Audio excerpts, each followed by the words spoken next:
I may not have been born here. I eat differently, talk differently, have a different religion, different education, but I am Australian. My name is Leslie Weiner, Leslie meaning garden or folly, and Weiner derived from Germany, usually pronounced Weiner, but I pronounce it Weiner. This is my family. I have lived happily in Australia for 43 years.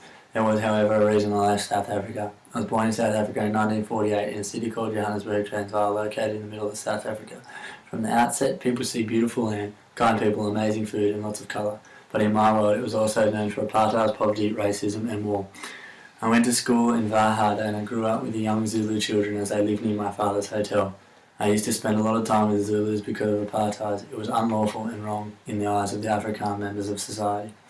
It was very hard because you were indoctrinated with the fact that black people were lower than white people and were second-class citizens. My best friend was a black child that played with me at the hotel. After that, we stopped being friends, and because of racial wars, I was devastated.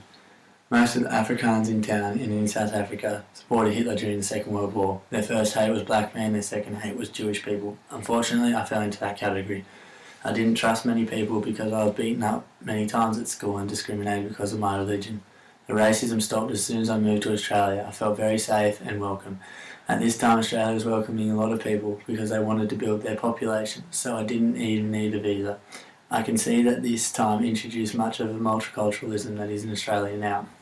However, I came to realise the past that came with being an Australian. I had apartheid in South Africa and they had the massacres of Indigenous people in Australia. When I found out about the racism towards Aboriginals, I was upset, but I realised all the work that had been done in this time to fix it. A national identity refers to a personal identity of a political community that marks one nation from another. Nations typically emphasise a shared culture and heritage, and I think this is what Australia strives to do. Although our past is brutal and sad, it has led to a shared understanding of multiculturalism throughout Australia. Differences is what brings us together and makes up our Australian identity.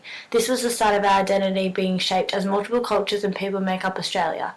In primary schools today, we see a great change regarding racism and equality.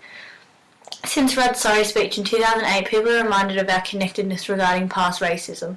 This also gave children a chance to accept every peer at school as more diversity was introduced.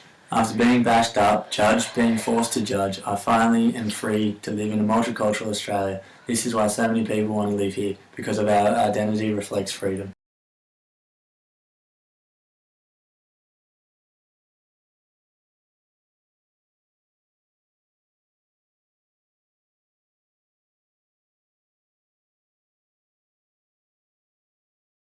Created using Powtoon.